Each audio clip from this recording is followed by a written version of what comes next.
seconds, but I'm going to bring us in. Da-da-da-da. Yay! Hi, everyone. Hello, Kev Ham.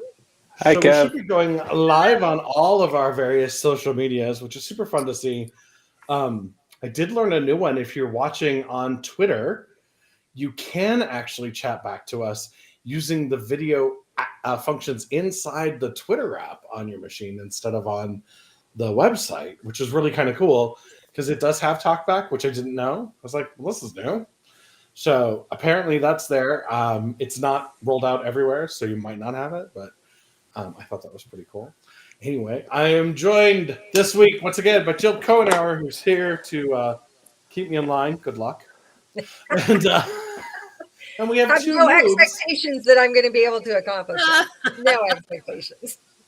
And we have two newbies to the show that are here, but you guys are old hat at politics. We have Barbara Bessette, who is out of Great Falls, and you are once again running for the House. Correct? I am, yes, House District 24. So I'm very excited because Jill, I'll be able to serve with you. Yay! It's going to be And fantastic. Kyle, you are running for Flathead's Senate District 4, correct? Yes, I am. Senate It's in District your 4 name. here I in should get it Calais. Here right. in Calais. I should get it. Nice. I know, I should be able to get it cheated. right. It's in your name. You know, it's a thing. And as we get going on this, I have a couple of questions for both of you. So let's start with Barb, and I'm going to change the layout because I can, and we're going to make Barb. Oh, let's see. Let's do this. I feel like There I'm on we a go. game show. Like, You kind of are. So in the 1997 movie, no. So tell us a little bit about yourself. I know that you're a horse girl, which is not a derogatory thing at all. You love your horses, and you just had Marty. Is that correct? yeah. So I definitely, I don't know if I would say a horse girl, but that's fine if you want to say that. I am a cowgirl. Grew up ranching with my dad was, a hired hand, so we did a lot of ranching stuff, but then rodeo, so I barrel race. Yes, my horse Macy, who is my main barrel horse, had a baby last July 1st, and his name is Marty. And he's a stud right now, but unfortunately will not be a stud for much longer. He's going in to get gelded in about a week and a half. So, Oh no. but yeah, so that's a big part of my life. But it's always interesting because people are like, "You rodeo and you're a Democrat." So, but yes, I am. There's it. I just am. That's what Montana Democrats are all Democrat? about. That's right. It's a Montana. I can't even talk. Montana Democrat, and I think we have a lot of the same values. It's just that sometimes it just does not get across, and it's really interesting to talk to my rodeo friends because there's so many that are like, I would vote for you, like if I could. I have a friend who's really conservative. He's like, you need to run for governor, which, yeah, no, I don't want to. That's like 6 years. No, like I'm more of a legislative girl. And I think it's just about bringing, talking to them and bringing those common values of, that where can you come and talk with each other? So Cool. And Kyle, same for you. Thank you, and hello to Mrs. Rolfe. It's sort of fun to see a friend's mom on here and giving me a shout out. I'm Kyle Waterman. Do live up here in Kalispell. I was born and raised over in Helena, and that's where Truxton's mom is shouting out from. And but lived out of state for a while. Happy to move back to Montana about 10 years ago. Happy to call Kalispell my home. Here, I've been on city council for the last 4 years. I've also been on our transportation board and our Flathead County Health Board. So I've sort of been, for the last 4 years, here locally, dealing with local issues, but that included the pandemic while I was on the health board, and I believe that gives me a position of what would be important for advancing into the legislature and into the Senate and running for Senate for making sure that Kalispell's interests are really being heard. And I think that's for everybody's interest. But honestly, all those experiences just make me want to advocate more for Kalispell and how we deal with growth and how we deal with keeping our public process open. For sure. So I have a question. And sure, go ahead. Can I follow up on that? Yeah, So absolutely. in this last session, Kyle, and I'm sure Barbara will have something to say as well. We did a lot of bad things for local control. I mean, we took away your ability, Kyle, and your local community to actually make a difference in a lot of ways. So do you have any thoughts about what the legislature did and taking I think, thank you, Jill. It was disconcerting. That actually is one of those things where it pushed me towards, Kalispell has been working on a whole bunch of different ways of how we can capture growth and make sure that we're reinvesting growth into our community. The legislature took away some of those local control options, which used to actually be a Republican priority to do home first, of how we let cities be the incubators spaces, I believe, to succeed and to fail, and not for what that model looks like, but also to make sure that the public are involved in that conversations and that you have so close to the citizens, where that local conversations are. And yeah, I think that the legislature overstepped their bounds and took away some authorities and some ability for different cities to do things. And again, I don't think it's the legislature's job to have judged how local government was working. Let us be that incubator space of trying things out, because I think that that's actually where democracy works the best, when we actually let the levels of government work the way they're supposed to. And maybe Kalispell's going to find something that works really well and it's going to work over in Great Falls, or it's going to work over in Billings. Let us experiment. But also, I mean, if something is proposed and they sort of nixed a couple of ideas of what communities were doing to address affordability and how to keep, as I keep saying, keep your grandmother in a house. And they took away those options and making it, honestly, harder for what those solutions and what those communities were really calling out for is solutions of how to keep grandmothers in their houses. But I was really concerned about that, because I think that that's the important priority for us to be able to keep, is that local control. But also, we're all trying to go through this growth event and have different things that are going to work for our communities. And what's going to work for Kalispell might not work for Great Falls, but let us decide. Yeah, for sure. I work in public health, so there was a lot of local control issues with that, and even business. Well, that's going to be the next hour, so I'm just stepping out. So yeah, definitely. Watching how, health boards and vaccine requirements, I mean, that's not even local control. That's taking away from businesses if they want to require vaccines. So I am with Kyle. It was really interesting just to watch that and be like, okay, I've studied public health for many years. And then just to be like, hey, let's just do this without really any input from what communities want. What is best for communities? Like, what works in Great Falls is not going to work in Missoula or Kalispell, or it might. But again, going back to how Kyle said, let the communities decide. Every place was getting hit differently with COVID, and having them decide what is best for their public health and their county health department.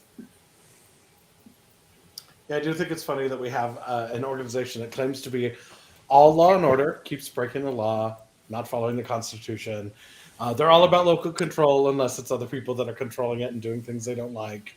It seems to just be bags of hypocrisy all the way down. So I don't have any questions coming in from anybody. So, Jill, do we have another question? Putting you on the spot.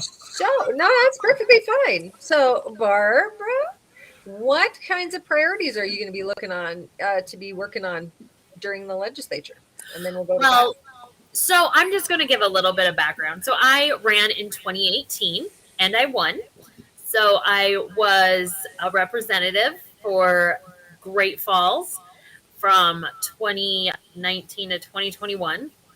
Unfortunately, in 2020, I did lose along with everyone else in Great Falls. And that was, looking back, I wouldn't have done anything differently. Again, public health, we didn't know what was going on. We didn't have vaccines, and especially, natives were getting hit hard, older folks, people with disabilities. I wanted to keep people safe. So I did the best I could with what we had, once in 100 years.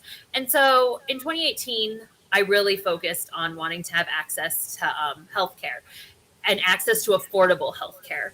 Obviously, I mean, I live in Great Falls. I lived in Billings before. I didn't have health insurance. So technically I had access, but I didn't have access to affordable healthcare. And that includes prevention. So the public health portion I work in is prevention. So I'm all about prevention, specifically substance abuse prevention. So that's really going to be my main goal. Again, going back to that, why did I run for office in the first place? And it was so I can make Montanans healthier. We have high DUI rates, we have high suicide rates. And so that's definitely treatment, prevention, access to healthcare. And then I just saw, and I do believe it was in Washington, they're the first state to have an MMIP, missing and murdered Indigenous person, like alert. And I really think that is something that I want to spearhead in this next legislative session. So it's specifically when an Indigenous person goes missing, it gets a specific alert for that. And I thought that was really, a proactive trying to, like, what are we doing instead of just, because Montana has done some, like in 2019, we did some great stuff. So let's keep that work up. And so those are just some of the things that I look forward to. And when I get back in there, just being that champion again. That's awesome. And Kyle, what do you think are some of the things that you'd like to work on? There's a couple of good committees that you could be on, local government. I'd be happy to be on local government. I think Barbara hit on one of my top priorities, which is actually behavioral health access. Here in the Flathead, we're critically underfunded. I know the whole state is underfunded as a system. Here in the Flathead, we're in a unique situation where, Kalispell has always been historically the smallest big town in Montana. So I think that puts us at where we're sort of lower at the race of where we have built up in our infrastructure. And then we go through this growth event and when we go through this growth event, we're seeing that we're way behind. When it comes down to behavioral health, we too have an incredibly high suicide rate. As a commitment to myself, as if I'm elected, is to be a politician who's bringing that up on a regular basis, because I think it's something that we need to frame our conversations. I think, unfortunately, behavioral health is something that we let fall too lower in the pack of cards of what we're dealing with. And I think it needs to be raised to the top. I actually think that it's one of those things that actually prevents people from staying in housing. We have an affordable housing problem, but we also need to be able to make sure that we have ways to people to stay in housing even when it's unaffordable. And so that's one of those priorities. Main Street, and when it comes down to the legislature and how Montana intersects with Kalispell, our Main Street is a highway. And so everything that I value of wanting to keep our downtown to have its character that's really friendly to small businesses and to pedestrians, and also how to make us a vibrant city, really comes down to that highway. And those conversations of how does the state prioritize those issues? How does it invest into my community? And right now, I think we have this other question of, how do we make sure that since the whole Flathead is an economic engine for the state, how we're giving back to the state and capturing some of that tourist growth that we have here. So those are my thoughts. Kyle, we can totally go, and we can be the behavioral health caucus. To me, Barbara, I would be happy to do that. Like I say, right now, Montana's number one. Is always fluctuates between 1 and number 3 for our suicide rate. That is a number that we should want to change. And we have a suicide rate that's double that of that pack that's at the top of the pack. We have a double the suicide rate than what we see on the East Coast or in other communities that just have more access to behavioral health. And I think part of that is breaking down Montana's stigmas about seeking health. It's a cowboy mentality that we also worry about. We worry that our guns are going to get taken away because we might be seeking counseling, and we need to be able to break down those barriers, but we need to do the work. Yeah, for sure. Jill, what are your priorities? Well, I'm kind of a specialist in tax policy. So that's something when I very first came into the legislature in 2003, after running and winning against an incumbent Republican back then. I came in and I thought, what do I not know anything about? That seems really interesting. So I jumped in to the tax committee, and then of course Fish, Wildlife and Parks and Natural Resources, because of course my day job, I am a chemist at the Montana State Environmental Lab. So being a public employee, you get to basically, get to see how government can function and actually work for the people of the state of Montana, and how we can help businesses and how we can actually make them more successful. And so I get to watch that every day, but then I also get to see that, there are things that we can do to basically make things better for all Montanans, whether that's dealing with elk management, or, if we've got to work on tax policy, and property taxes, which, we're working on right now in the interim committee. I'm in the chair of the revenue interim committee, and we're working on doing some tax relief for people in homes. And we talked a little bit about that during our last meeting this last candidate convo. And it's really about that CI 121, which I hope no one ever signs. Don't sign that thing. It's too good to be true. It's a lie. And government is going to have to function. And so you might get a property tax relief on this hand, and then we're going to have to take it back from you over here, because we have to actually fund the government services like fire and police, and property taxes go to fund our schools and to fund our local governments. And so those are, again, Kyle, you talked about the fact that, those are the places that are the closest to the population. They're the closest to the folks on the ground, and they are trying to provide, critical services to communities across the state of Montana. And, we've made it difficult. So I really hope that people, as Judy Rolfe just put up there, big no on CI 121. We definitely don't want to do that.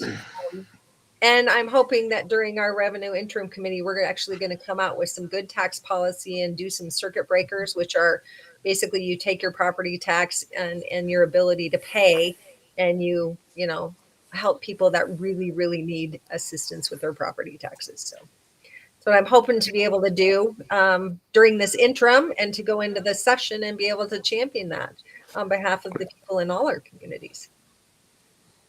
Yeah, I looked over the language on CI 121, and it still just reminds me that it is the same as every other Republican attack on taxes. It is a chance to give us a sales tax. I don't know any Montanan who wants that. So. I was just going to ask you, do you think it is to get us to the sales tax? So it is, because read my mind. Yeah, they're actually going to defund our government to the point where it's going to be the last hope. I mean, and I hope Montanans, they voted 60 and 63, huge percentages against a sales tax. We as Montanans don't want that. And I hope that we won't be forced into it by this shell game and this shift of taxes that this constitutional initiative would do. So we do have a question from... We do. It's from Brandy on Twitter. It didn't come through the Twitter thing, so I just pulled it over and quoted it in. I think this was mostly directed at you, Barbara. It's, what about when individual health departments make choices that negatively impact other communities? Or, Kyle, it could be about your health department. I don't know if you know. That's what I was actually there thinking. Was some people on your health board that are cuckoo. So, I'm guessing this has to do with COVID. So when a health department does negatively impact other communities that surround it. So a health department is usually, is your county health department. So here it's our Cascade County Health Department. And so it makes decisions for our community. And, what you do is hope that other health departments will follow the science and make those decisions, because again, it's local control for that county. But we know that isn't always what happens. So then what you do is you hope your county, I'm just going to give it an example as COVID. It might not be COVID related question, but I'm just going to give it as an example. So your county then could say, hey, we're going to require masks in our county because we know that there's possibly there are other counties that are having outbreaks and they could possibly be coming to our community. And so you definitely want to know who's on your health board and talk to them. And this is all like local control stuff that we're talking about that isn't as local control as it used to be. So what you're doing is you're really just reaching out to your health board, talking to them, and they have to also make decisions possibly on outbreaks in other communities, specifically if those are communities that you border. So they might look at that and be like, okay, so Cascade County borders Judith Basin. And I'm just giving these as examples. This isn't real life, but maybe like there's a really big outbreak in Cascade County. So then Judith Basin was like, okay, you know, maybe we need to require masks, or Yellowstone County, or whatever it may be. And I think that's probably what you're talking about. And I'm guessing that it probably was maybe more for Kyle than me, but since I took it. But really that's, you know, making sure that they really do know and also know how you feel. You can our public health, there is a place that you can go and put comments in. So making sure that you're connected with them. So hopefully that answered your question for me, at least. Maybe Kyle. And I'm willing to jump into it, but I have served on the health board for 3 years, and part of it was it really, you know, we're dealing with so many different issues about septic systems and some of the other things that we're dealing with. Growth, mental health was an issue that we had, and then we entered into COVID. I think that part of it is really important to remember that health boards have a pretty big portfolio of what they are responsible for and how you're working on things. And I hear this question. I wish that, you know, people wish that things didn't get so political with COVID and with public health. I think that that's sort of being a little Pollyanna-ish about the situation, because we were always making political decisions. They were making decisions about community infection and how that affected people's businesses, and if people's businesses were open and closed. That's all politics. The whole event was always political. It didn't always go. I think that some people didn't listen to the science. We didn't necessarily listen to the staff as much as we could have. But that's different than being political, because it was always going to personally be affecting people. And I guess what I see is, our health board actually. I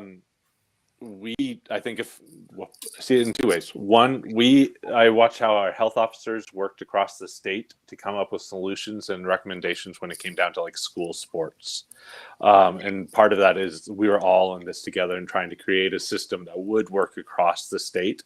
And there was a lot of voices with that. And I think that we came up with good decisions given the circumstances we were in and how we worked with that.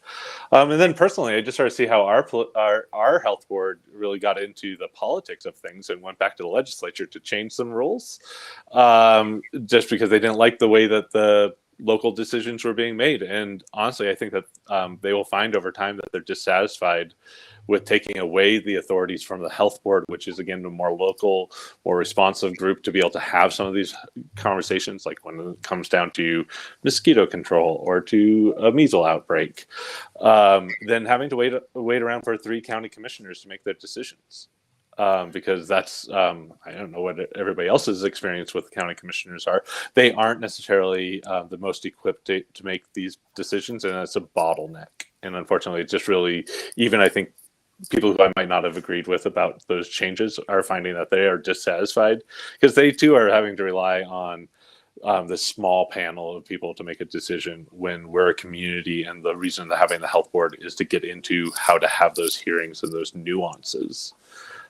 So I hope that helps in that, but I do think that the local control is the most important thing that we can have, and it's what helps with our city and how we could personalize our response to things like COVID and not. Yep. And I also that's going back to public health. Wilbur. This is Wilbur. Apparently he wants to be on. Stop, get down. Oh, goodness. Public health is more people hear it and they're just like, oh, it's infectious diseases. It's not. It is so many things. It's the sidewalks that we walk on. It's how a city is laid out. It's how walkable a place is. And so I think, I like that Kyle said that, because absolutely right. It's hot water in a bathroom. Yeah, it is. Yeah. It is literally everything. It is clean water to drink and brush your teeth with. Going to a restaurant. It's chicken cooked properly in a restaurant and refrigerated in between those. And those are the expectations that we have. And so remembering, like, it's not just about COVID. It's just that's what everyone, it was kind of funny because I'm like, oh, now everyone's a public health expert and understands, like, overnight. And I was like, this is what I've been trying to get you people to understand for a long time. Because it is like one of my big passions. And so it's just so many things that we actually, and I think you're going to see some of those fallouts, because we, and I'm not saying like, I'm using it as kind of like a collective. Some people, I guess would be better say it, we're like, well, COVID, well, yes. And I get it, but it's so much more. And as someone who has, like, I've never sat on the health board, but just knowing all my experience in public health. I had a run-in with a couple of people that were trying to figure out why the county health officials, especially here in Lewis and Clark County, had so much power in the time of an emergency. I'm like, have you never watched Star Trek? You remember when the doctor looks at the captain who's got a parasite eating his brain, and she goes, oh, you're no longer in charge. That's where we're at. And it's okay. Like, it's normal and it's fine. And it's not normal for it to need to be done. But when this situation comes out, those are the policies that we practice. And it's not that big a deal. So it was really frustrating to me to see how badly we responded. It's like, we have to retire the phrase, avoid it like the plague, because it apparently means just go out and hug everybody. I don't know why. Like, we do not avoid anything like the plague. Brandy has another question, but before I do that, I'm going to throw up Judy's comment because it did make me kind of giggle. Judy loves her county commissioner. That would be because her county commissioner is her delightful husband, Tom. And, it's a thing. So Brandy had another question. And excuse the typos in this. They were not hers. They're mine. I had to copy it over. Because for those of you watching on Twitter, and there are a few of you, if you're trying to send something, send it as a reply tweet to the thing. Don't try to talk in the video because it's not coming through. And I will copy it over and paste it in. But Brandy wanted to hear more about the housing crisis. She's starting to see support on the ground for legislative solutions, limiting Airbnb conversions, for example. I'm going to let the three of you take this. Who wants to go first? Well, just let you know that the Democrats were the ones that had a good proposal. It was a good bipartisan proposal that came through the session and to the governor, and he vetoed it for absolutely no good reason. And it would have basically allowed for additional federal monies to be pulled into the state on behalf of doing affordable housing projects. With low interest loans and the ability to carry over and to sell, the, what do you call that? I can't remember what the term is, but so that you would be able to essentially build these nice, affordable places for people to live in our communities, because we have, and I'm sure Kyle is suffering the same thing. Bozeman is suffering. Missoula is suffering. We don't even have places for the people that work in our cities and towns to actually live in the towns themselves. And it is so frustrating to have the one bill that came through the entire legislative process and made it to the governor's desk, and he vetoed it. And now we have no new affordable housing being built because basically people are waiting. And so it's super frustrating. My hope is that communities will voice their concerns as loud as they possibly can to their locally elected legislators, so that when we come into the session the next time, we're going to have a bunch of people that want to get something done, and we can all work together. Yeah. Maybe if we had put a radio collar on it and chased it up a tree, the governor would have been interested in it. There you go.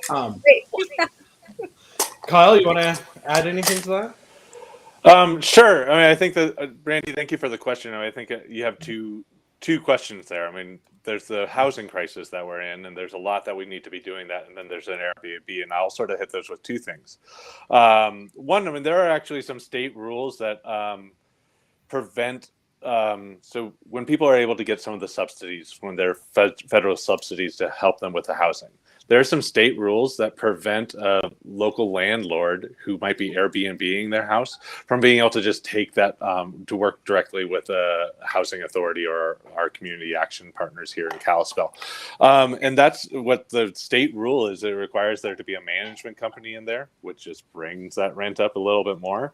And there are people, I believe, who I believe there are some people who are choosing to go the Airbnb route who might actually choose to be renting if that was a priority, or being able to help them get into those good tenants who they want to have housed. I think we have some barriers that are preventing local landlords from making that direct decision to help out their neighbors, and the Airbnb option looks like a better option to them. Two, I think that when it comes down to Airbnb, the thing that the state and one, support the local control so the locals can do that.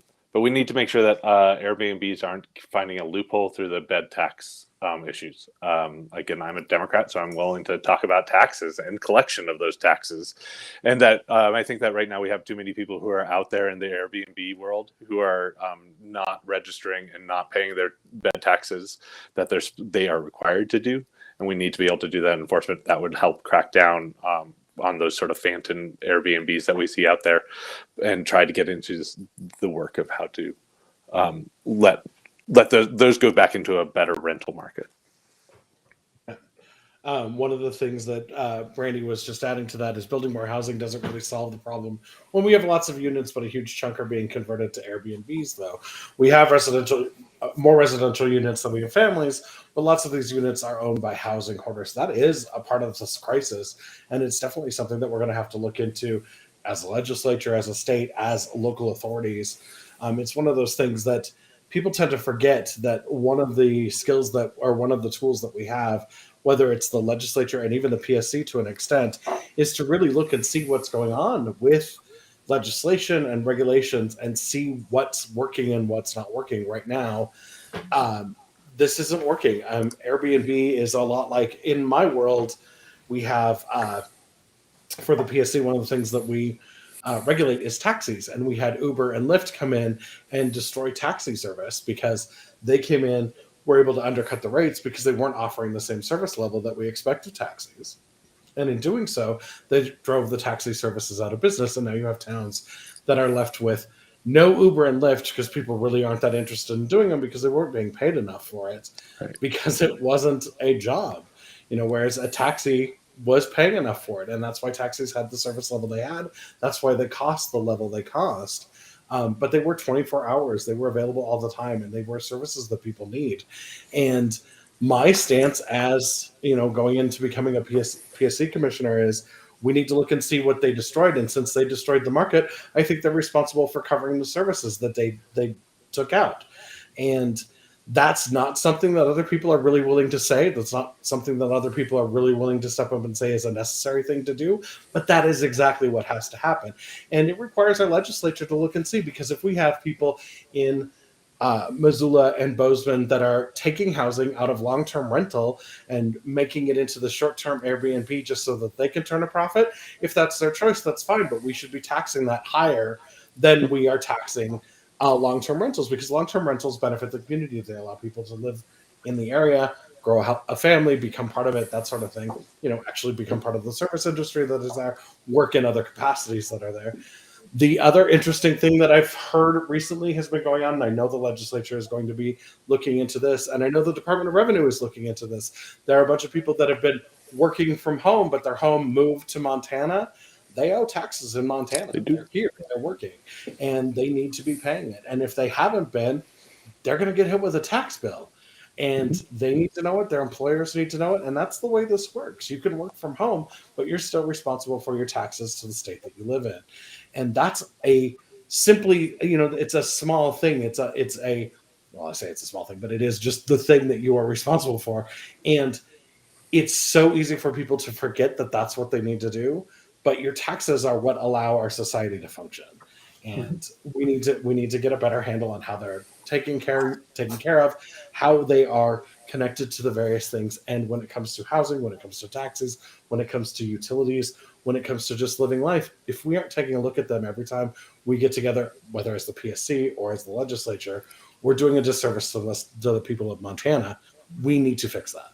And all of us here understand exactly what's gone on, as we've had people that don't believe in government, don't believe in any sort of regulation, don't believe that government can do anything good. That's a self-fulfilling prophecy when they get elected, because they will actively sabotage the functions of government. And we just can't have that anymore, because actively sabotaging the functions of government means that money leaves our pockets and goes to somebody wealthy, and we don't get any of the services that we should be getting for it. And Kev, we're watching that with the state hospital right now. Yeah, exactly. I mean, they are privatizing it as we speak, because they can't get permanent workers, because they won't pay the permanent workers to actually stay in these jobs. They're paying these traveling nurses between 4 and 10 times the amount of money that the permanent workers are getting. And you know what? Why would you stay there? You can quit, go to work for the traveling company, go right back into that same place, and you're basically a privatized worker. And so, you know, the governor's office has not put money on the table to keep these critical services that communities need functioning. I mean, you just look at the Office of Public Defender. We're in the same situation there. They're increasing rates in Yellowstone County and other places with ARPA funds, but they're not doing it anywhere across the state. And I think it's problematic when you're actually undercutting the service itself and possibly setting it up for privatization later on. I mean, I just have a feeling that that's where we're going with a lot of these services. And when we lose the actual public's oversight of them, then there's no transparency for tax dollars that are spent. We have no ability to affect change in them when it's a contracted entity. And then we lose the transparency of the information. Like if we were to privatize the state hospital, who controls that information on those patients? Who has the ability to basically protect their interests? That's supposed to be the social contract that government has.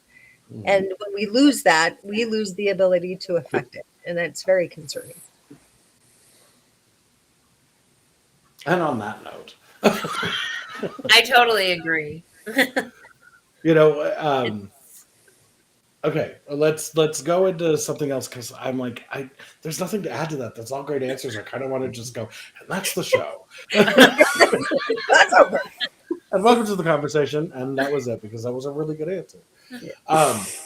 What are the other legislative things that you see coming up that you're going to have to deal with, that you guys are looking forward to, rather than knowing that you're going to have a fight on? Are there any? Let's go first. That's a hard question. It is a hard question, but it is one of those things. I get asked this question a lot. I get asked, why are you running for this? Why would you want to put yourself in that position?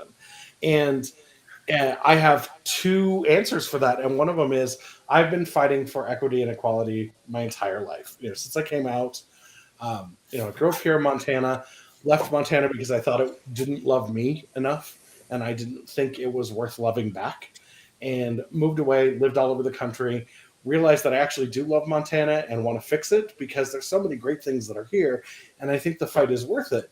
But I've watched some of my friends that are here that have been in this fight with me, and they're reaching the point of burnout, and they're like, I have to go somewhere else. I don't feel safe. I don't feel like we're ever going to win.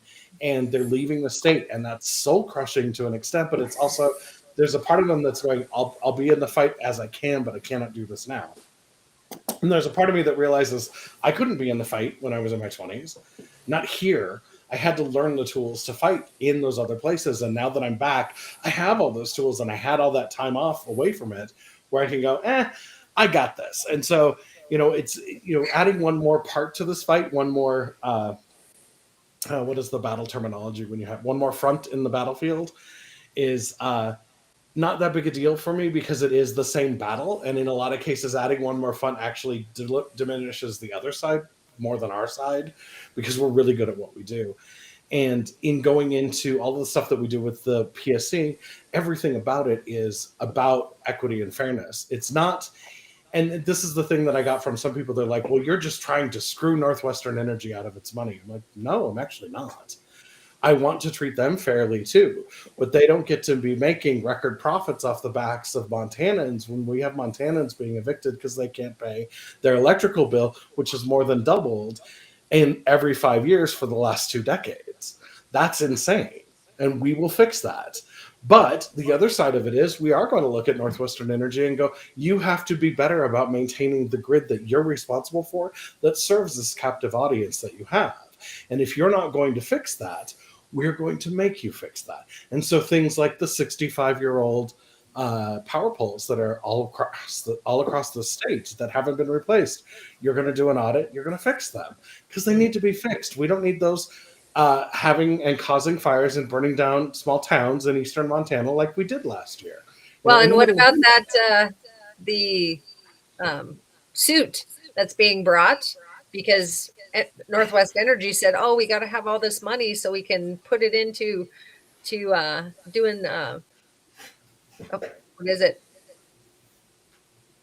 Solar panels and all that kind of stuff," and they just hoarded that money and they didn't do anything with it.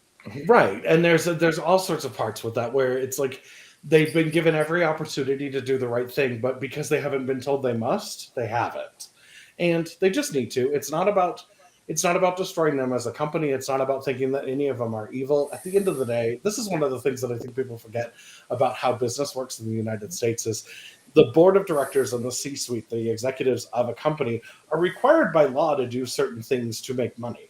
One of them is to make money to make the most money they can while following the law for their shareholders. And the only time that they can deviate from that in any situation is if they're a certified B Corp, benefit corporation, which is relatively new and doesn't actually exist as an IRS designation, but it can exist as a stock designation. And also we can thank Senator Tester for getting that through, or Senator Sester, I don't know. And just spurize things. And or because they're a regulated industry and they get told they have to, then they can do the other thing. And we've had such a dysfunctional PSC for so long, they haven't told anybody what they have to do except for maybe turn over emails and get in a fist fight. I don't know what's going on over there, or take a nap. I don't know. So that's one of the reasons that I'm getting in the fight is because I think I can actually win it and make a change for Montanans. As far as things that are coming up, one of the big ones that's coming up is contract negotiations and lengths for solar and wind farms are being brought forth to the PSC as how long can these be? What can we do to make these longer so that investment firms are more likely to invest in wind farms, in solar production, in battery technology? And that's one that I'm definitely going to fight for because I don't have a problem with people investing in things that are going to make the world cleaner, that are going to make energy cleaner, and do it the right way. Let's get it in Montana. Those sorts of things are only going to drive the costs down for Montanans. Let's make those happen, and that requires somebody that's willing to get in and fight. So those are the things that I'm looking forward to. What about you? So, I think it's really important to have people that have not always had a seat at the table to have a seat and a voice at the table. My great grandfather was one of the first tribal councilmen in Rocky Boy. And I just think about, like, did he ever think like his great granddaughter could serve in the Montana House? Like not being able to vote and those kind of things. Even thinking about my grandpa who worked with Mike Mansfield back in DC, it kind of runs through my blood that I'm in politics, and just so I think of that first, of like my ancestors, of, never thinking like one of them could be, in the House where, Native Americans always haven't been able to vote. So that's, I tend to think to that. And then I think about those doors that I knocked, of those people that, they are just trying to make it every day. They just want someone who cares about them and who has been through those struggles. I've been on food stamps. I've been, on Medicaid, those things. And I just remember one door in particular, and I always think about her when I'm just like, oh gosh, I can't knock another door. I can't go another day, or, whatever. And where we talked, and like, we cried. Like, she cried and she was just like, and then I cried, and then we're like hugging each other, and there's no one fighting for her in Great Falls right now. And I think back to that, and that's when I woke up the day after election day and was like, I have to run again, because those are the people that they've not always had a voice, and someone really should be representing them down in Helena. And that's why I'm in this fight, is because I love Montana. I have been here my entire life, and someone needs to fight for her. And I know you all are. And I think the biggest thing right now is, it's not like this is a secret. We're going to be on a lot of defense. I mean, they're 2 seats away from supermajority to change our constitution. That is Indian education for all. I did not even have that. And, I'm still trying. I'm like, wow, I didn't even learn that. And I am Native. Like it's crazy to think that. But that's up. That's something that, Carol Juneau fought for and got it in, and that could be gone. And I think that's really just what I always have to go back to, is I'm fighting so I can make Montana better, and I can make people's lives better. And I want people to know that I don't want them to leave. I don't want young people to be like, I'm not going there. I mean, even if they're cis or straight and they're like, well, I'm not going to be part of, like, because I won't go to, like, I refuse to go to Texas. Like, I'm not going to give them any of my money. And so I want Montana to be a safe place. I want us to be a healthy place. I want us to bring the suicide rate down. And I can't do that if I'm not in the fight. Very true. End scene. Kyle, what about you? Well, that's a lot of pressure. I think one of the things is, I'm an optimist, and so that's why I'm running. I think that we don't have enough optimists who are running for office, and though we are in daunting times that feel really challenging, I'm optimistic that we can get through these times and actually make things a lot better.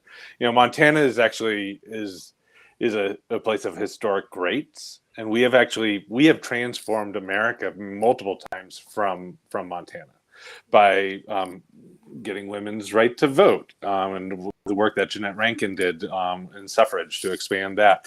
The birth of unions really does come out of Butte, and some of the best stances of changing even some of the environmental laws and regulations. I always point out to people, some of our clean water standards are based right here in the Flathead to keep our river and our lake clean.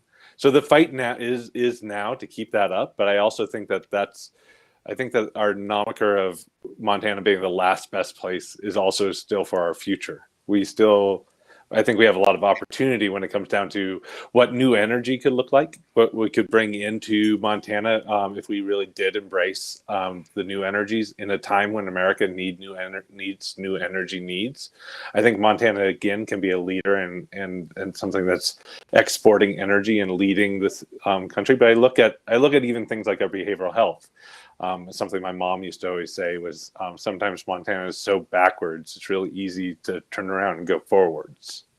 And I think that if we look at like behavioral health and what we could do there, is like we could really transform some things and maybe show our neighbors and show the nation of some really transformative things that we could learn, honestly, from when I look at like what's happening in our neighboring nations with behavioral health. When I look at the Salish and I look up in Browning and seeing what we could do and look at how we might actually look at new models and be a leader again. And so I think I'm the optimist in that sense, that it feels really dark, but I do think that there's a chance that like with the new young right minds coming into the legislature, we could have the conversations that are really hard and tackle some pretty big issues and be a leading example.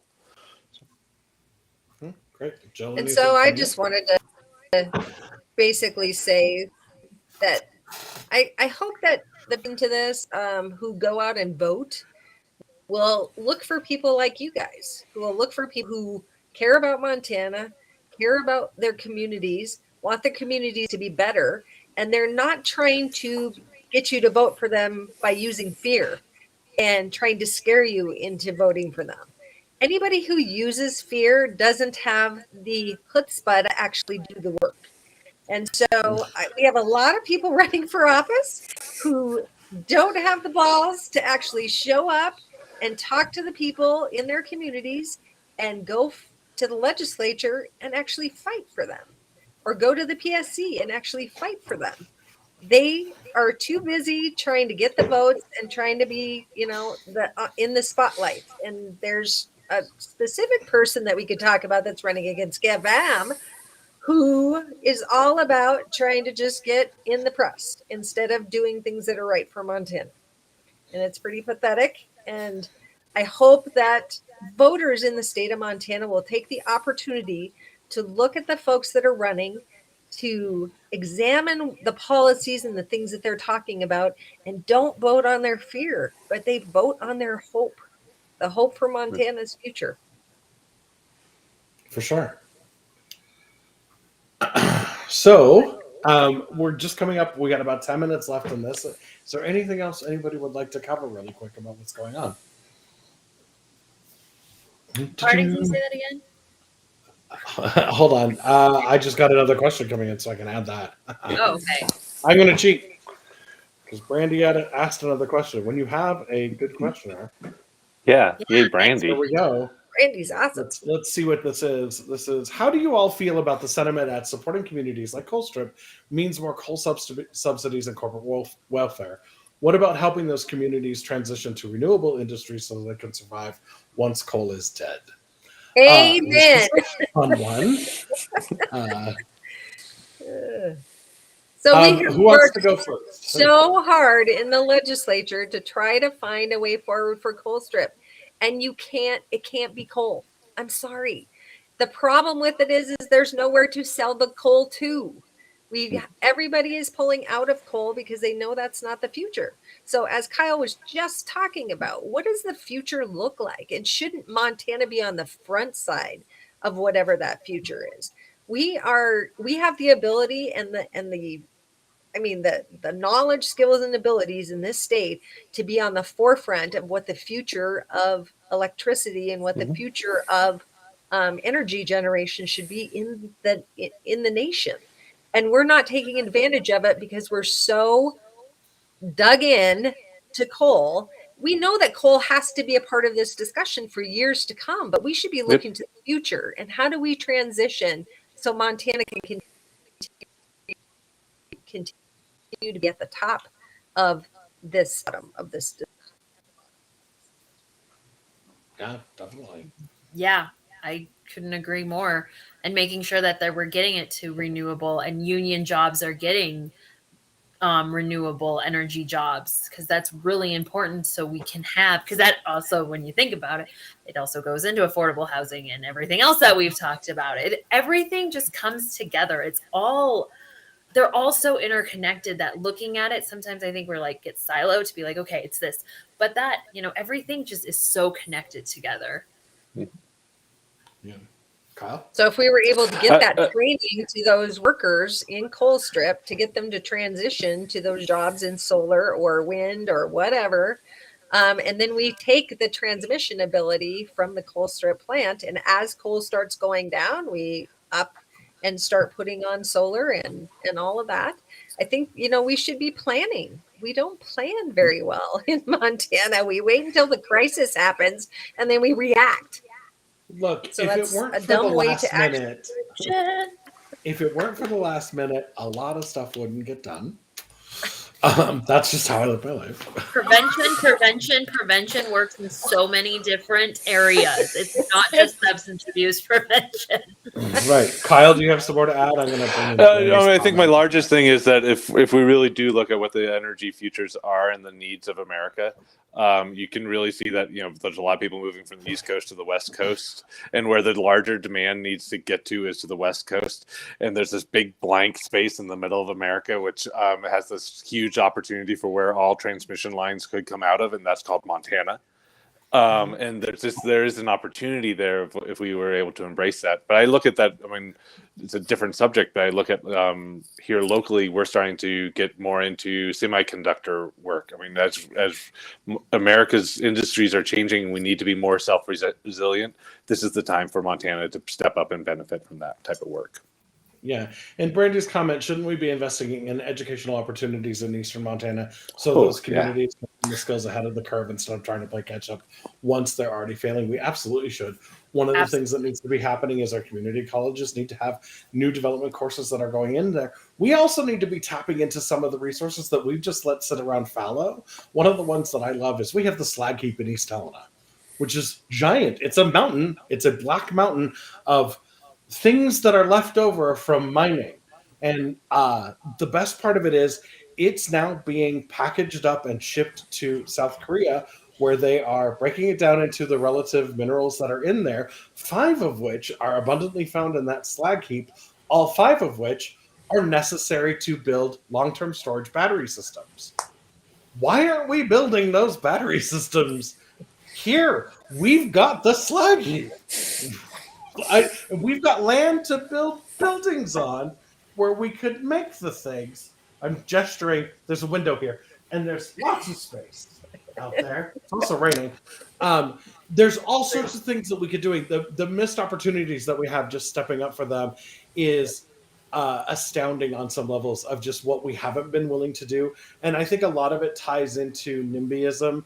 There's the whole, well, we could have manufacturing, but I'm at the Yellowstone Club, and I don't believe that there should be any manufacturing anywhere I can see. That sort of stuff. That needs to go away. That needs to stop. I will tie into one of the comments that Kyle made earlier about how Montana has been at the leading edge of many social programs throughout our history. One of the ones that we were really good at that I want to bring back is the denial of the power of the copper barons, or as we like to call them, the proto-oligarchs. They shouldn't be in power. They shouldn't be in charge. And we know how to get them out, and we should just export that to the rest of the world. And we need to do it again. That's part of what's coming up with this election, and we need to make sure that these things happen. So that requires good people in the legislature. It requires good people in the PSC. It requires good people at your county level, at your city level, all the way up and down. And when we have good people in there that are willing to say, hey, we can make a difference by changing the educational opportunities, by changing the way we use the resources that we have, not just the physical resources, but the economic resources that we have, we can actually affect a change that makes everybody in Montana better, that improves lives for everybody. And sometimes that just means that we have enough money for everybody to go get a good cup of coffee, which keeps me from going full grizzly bear on people. So, just so you know, a good cup of coffee can change the world. Or a good beer could do it too. Oh yeah, that's true. This has been awesome. I'm so glad you all joined us this week, and we want to keep this going. We want to bring in some other people, and hopefully I won't be hosting them for much longer because nobody needs to hear from me that much. I do love to talk. We've got just a few minutes left if you want to wrap up and remind everybody where they can find out a little bit about you, and then stay on once we end the live stream because I've got some off-camera questions for you about some technical stuff we want to do going in the future. So, Kyle, you want to tell us a little bit about? Sure. I'll do a couple of things, and just again thank Brandy for all the really good questions. I mean, I think Brandy, you're hitting on something which Jill was hitting on one thing about behavioral health, that we shouldn't be exporting our Montanans to be able to get behavioral health. We shouldn't privatize them, but we also need to do a lot of work. The legislature, Montanans need to make sure that Montanans get the new jobs that are coming in. Unfortunately, right now we're seeing too many out-of-state people coming in and taking the new jobs that are becoming available, and that's education. That's education across the board, and I think that I'm looking forward to make sure that be an advocate for my community, but also to make sure that locals are getting the new jobs, that locals are the ones who are not being displaced in the housing, and how to keep Kalispell. My socials are Kyle, 4, Kalispell.com, and that's my website, and look forward to the opportunity to join everybody in Helena. Cool. And Barb?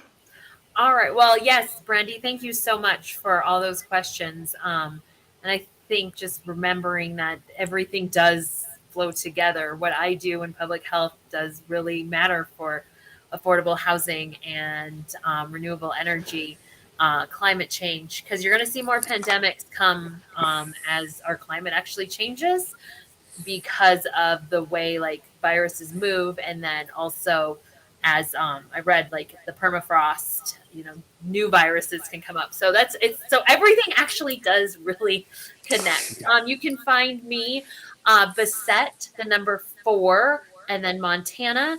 That's Facebook, and then on Twitter is Bessette, the number 4 MT, and that's the same as Instagram. So that's me. Hopefully, if anyone's watching this that is not registered to vote and you can vote, make sure you get registered to vote. Yes. Early, because we changed that too. Yes, they did. So that's another thing. Yes, and voting is a right. Please Yes. exercise your right to vote. Yep. All right. Everybody, once again, you know all of my socials because I'm here every week. And Jill's been here every week as well. So I appreciate both of you for coming on. We hope to have you on again as we bring on other people because it makes it a lot easier for new people to come in. And for everybody at home, thank you so much for watching. We're going to call it a night and have a great one. Thank you. Thank you.